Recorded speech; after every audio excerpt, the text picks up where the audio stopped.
গুলি করে হত্যা করাইছে পাখির মতন। পাখি যেঙ্কা করে মারে সেঙ্গা করে ছেলে লাপা ঝাপা করে লাঠি নিয়ে আসলো। এখন তো সন্তান হারা, এখন মনের বেদনা তো দূর হয় না। এর কথা মনে হলেই ব্যথা লাগে, আনন্দও আছে এর মাঝে, কিন্তু ব্যথাটা আমার সারা জীবন থাকবে যতদিন আমি থাকবো। টেবিল ছিল, ওই টেবিলে সে ছোটবেলায় লেখাপড়া করছে। শূন্যতাটা কখনোই পূরণ হবে না। এটা হচ্ছে আমার আবু সাইদ ভাইয়ের গেঞ্জি, ও যখন বাসায় আসতো তখন এটা পরতো।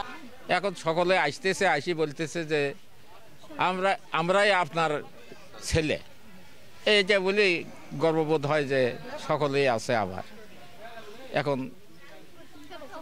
যে সরকার আসবি, সরকার আসি এখন কি উদ্বোধন করবি, কি বলবি, এটা তো আর এখন বলতে আমি পারবো না, যে না এই পর্যন্তই। তো এখন ভালোই লাগতেছে, খুব আনন্দিতই লাগতেছে, কিন্তু ওই দিক গেলে ফির ছেলের দিক গেলে ফির আনন্দ হারে যায়। এই তো চাওয়ার দাবি এমন কিছু নাই, এই রাস্তাটা পানি জমি থাকে, এটার কিছু সংকন করলে আর আমার ছেলে মারার বিচার এটার দাবি করবে। এই গুলি করে হত্যা করাইছে পাখির মতন। পাখি যেঙ্কা করে মারে সেঙ্গা করে ছেলে লাপা ঝাপা করে লাঠি নিয়ে আসলো হাতে ছিল। চলো আমার কোনোটা দৌড় ঝাঁপ করে নাই, ওরই খালি আও করছে, পার হওয়া হই করছে। চলো আমার হাত দুই হাত আও করে দিচ্ছে, পাগা মেলে দিচ্ছে। এটাই পুলিশের কাছে চাই, পুলিশ যেন পুলিশের ফাঁসি চাই। হ্যাঁ, যাই মারছে। যখন মিছিলে বলছিল যে এক আবু সাইদ লুকান্তরে লক্ষ আবু সাইদ ঘরে ঘরে, তখন মানে ভালো লাগছে, মানে আনন্দই হয়েছে যে এক ভাই হারাইছি, তারপরে অনেক ভাই আমাদের পাশে দাঁড়াইছে, কিন্তু আমার ভাইয়ের মতো করে নাই কেউ আমাকে। ওই ভাই যেরকম করে, ভাইয়ের কথা মনে হলেই ব্যথা লাগে, আনন্দও আছে এর মাঝে, কিন্তু ব্যথাটা আমার সারা জীবন থাকবে যতদিন আমি থাকবো। প্রথম চাওয়া হইতেছে আমার ভাইক যে অন্যায়ভাবে গুলি করা হইতেছে, এটার আমরা বিচার চাই, সেই পুলিশের ফাঁসি চাই, আর যে ঊর্ধ্বতন কর্মকর্তার আদেশে গুলি করা হয়েছে তাদেরও বিচার চাই, প্রথম চাওয়া আমাদের। আর দ্বিতীয়ত চাওয়া হইতেছে আমার ভাইক যেন শহীদ বীর হিসাবে রাষ্ট্রীয়ভাবে সম্মাননা দেওয়া হয়, 16ই জুলাইকে যেন প্রতি বছরের শোক দিবস হিসাবে পালন করা হয়, শহীদ দিবস হিসাবে। আর আমার ভাইয়ের যে ভাস্কর্য তৈরি করতে চাইতেছে, এটা আমরা চাই না, মানে ইসলাম বিরোধী কোনো কাজ আমরা চাই না। আমার ভাইয়ের নামে মসজিদ, মাদ্রাসা, বিভিন্ন ইউনিভার্সিটিতে আমার ভাইয়ের নামে ক্যাম্পাস থাক, চিকিৎসালয় থাক, এটা চাই। বিভিন্ন রোড আমার ভাইয়ের নামে থাক, এটা চাই। আর আমার ভাইয়ের নাম যেন স্বর্ণ অক্ষরে লেখা থাকে, পৃথিবীর যতদিন থাকবে আমার ভাইয়ের নামটা ততদিন বেঁচে থাক। ভাই আছে, ভাই বড় ভাই আছে, বোন আইছে, দুই বোন আইছে, এক বড় বোন আসে নাই, তা আমরাই খালি সবাই ভাউ ঢাকাত আছে, আসে নাই। তো বড় ভাই আটে শুতিছে, বোন ওই ঘরে শুতিছে, ওই ঘরে শুতছে। তাহলে কছে মাঝে তাহলে শুতি, আম্মু তুই কস কে বাবা তোর মাঝে শুতবেন কে, তোরা ভালো বাই ঘর পোশাক ভালো আছে, শোক ভালো আছে, মাইকি ছেলে কি মাঝে থাকবে চায় দেয়। তাহলে হাঁকুতেকু করে এরে তাহলে অঙ্কে আছে, তো বলে আছে, তো মুই কস বাবা তোকে মুই এটা মুই ডোল করে দেওছ, বড় ভাই আরে আছে, বোন আরে আছে, কত বাবা তোকে মুই এটা ডোল করে দেওছ, আটে সুত খেতে বলি ডোল করে দেওছ, আটে সুতো বাবা আটে সুতিছিল।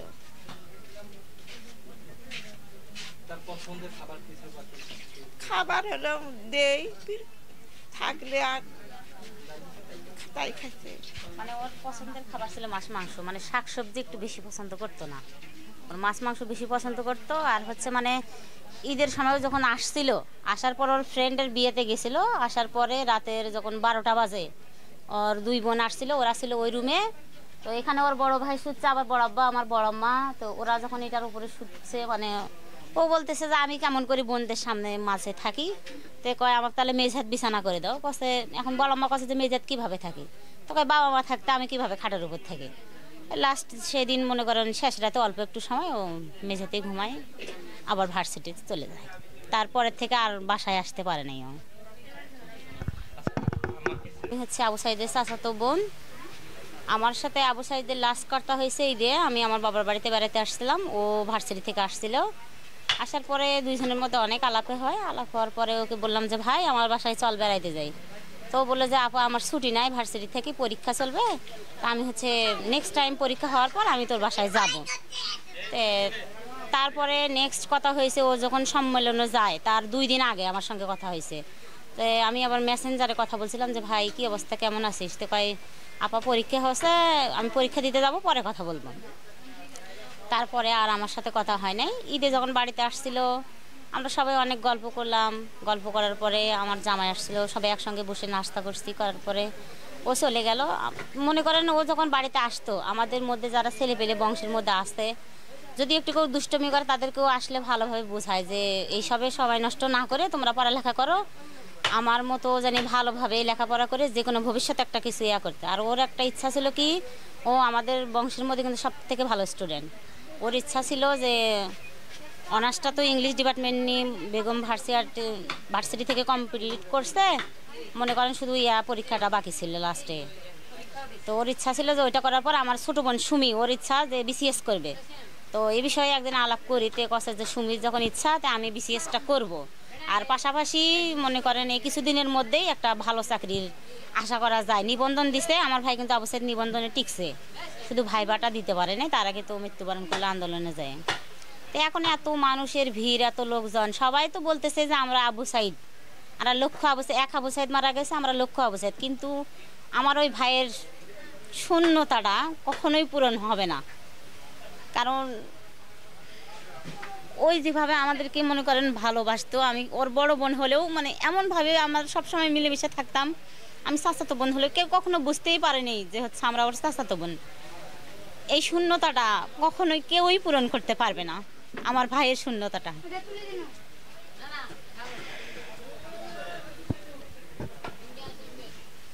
আলাইকুম, আমি মোহাম্মদ রমজান আলী, আবু সাইদের বড় ভাইয়ের বড় 3 নম্বর ভাই।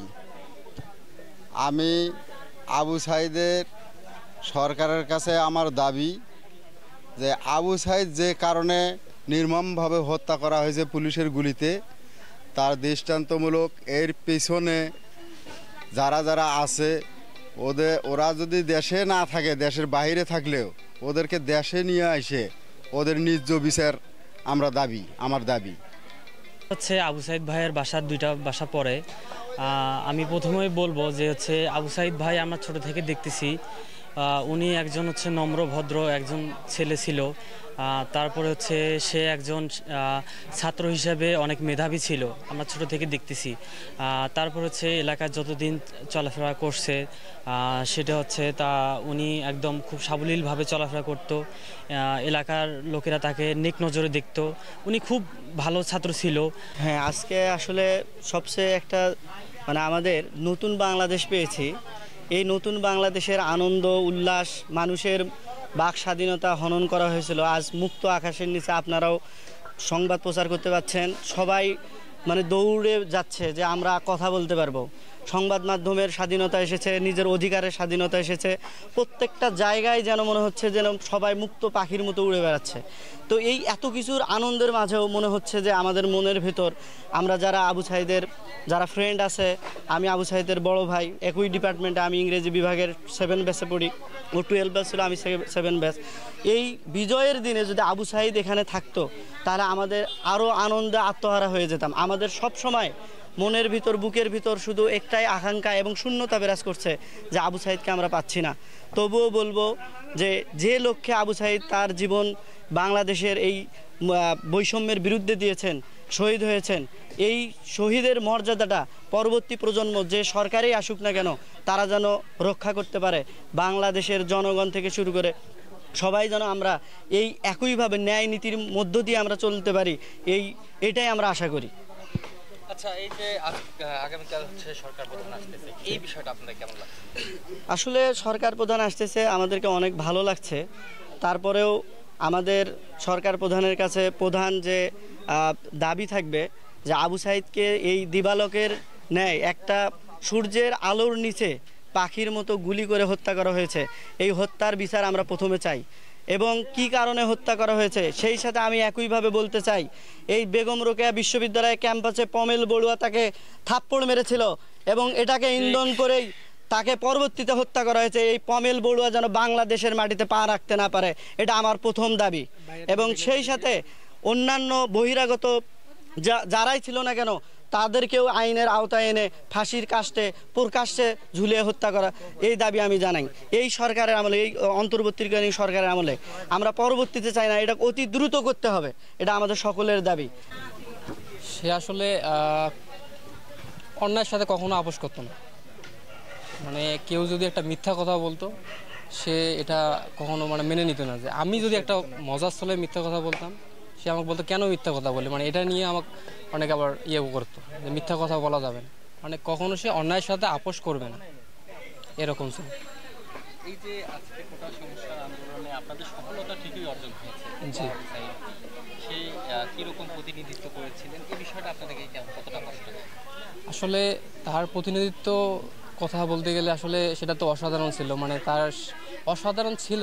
আর ও এতটাই মানে প্রতিনিধিত্ব করতে গিয়ে এতটাই হয়ে গেছে, মানে মানে প্রতিনিধির বেশি এক অধিকার প্রতিষ্ঠা করতে হবে এরকম চিন্তা ভাবনা তার এমন ছিল যে মানে আমরা কল্পনাও করতে পারিনি যে এতটা, মানে সে খাওয়া দাওয়া নাই কিছু নাই, মানে ওইটাই কোটা সংস্কার আন্দোলন করতে হবে এবং ন্যায়ের পক্ষে, মানে অন্যায়কে প্রশ্রয় দেওয়া যাবে না, ন্যায়ের পক্ষে সব কিছু করতে হবে, এর জন্য সে সবসময় ওইটা নিয়েই মানে পড়ে থাকতো এমন কিছু। আমরা যদি বলতাম যে একটু কর, মানে একটু তুই অত করিস না, নিজের দিকে একটু খেয়াল রাখ, সে বলতো যে না এরকম করে তোরা যদি এরকম করে বলিস তাহলে দেখ, তাহলে তোরাই অন্যায় করতেছিস, তাহলে তোরা যদি আমাকে এখান থেকে টেনে নিয়ে আসিস তাহলে তোরাই অন্যায় করতেছিস, তাহলে মানে এটা কিন্তু ভালো হচ্ছে না, কেউ অন্যায় করা যাবে না, অন্যায়ের সাথে আপোষ করা যাবে না, সেই রকম করে আমাদেরকে বলতো। আসলে সে তো আজকে নাই, সে যদি থাকতে পারতো, মানে আমি এখনও চাই সে আসুক, সে থাকতে পারতো তাহলে আজকের সফলতাটা আমার বিশেষ করে আমার পূর্ণ হইতো, সে সহ মানে বিজয় মিছিল করতে পারলে আমার ভালো লাগতো পার্সোনালি। ধন্যবাদ। আমার নাম ইব্রাহিম খলিল, বেগম রোকেয়া বিশ্ববিদ্যালয় সমাজবিজ্ঞান 12 ব্যাচ। 14 সালে আমি হলো মুক্তব পড়াই, উনি হলো নামাজ পড়তে, আমি মুক্তব পড়ে আসি, উনি হলো মাগরিবের নামাজ পড়তে যায়। আবু সাঈদ উনি নামাজের দিক দিয়েও খুবই ভালো ছিল, সে আচার ব্যবহারে ভালো ছিল। আমাকে বলছিল চাচি ভালো আছো বলে, আমি বলি হ্যাঁ বাবা আমি ভালো আছি। উনি সব দিক দিয়ে ভালো, চরিত্র দিক দিয়ে কি, লেখাপড়ার দিক দিয়ে কি, নামাজ বন্দুকের দিক দিয়ে সব দিক দিয়েও আর চরিত্র ভালো। বাবার খুব কষ্ট ছিল, তিনি ইটের ভাটাতে যায়, ভ্যান রিস্কে এই যে টায়ারগুলো এই ঘাড়ে লাগাইয়া তিনি মানে ইট উবাইতো, উবাইয়া এইরকম করে কষ্ট করে লেখাপড়া করতো।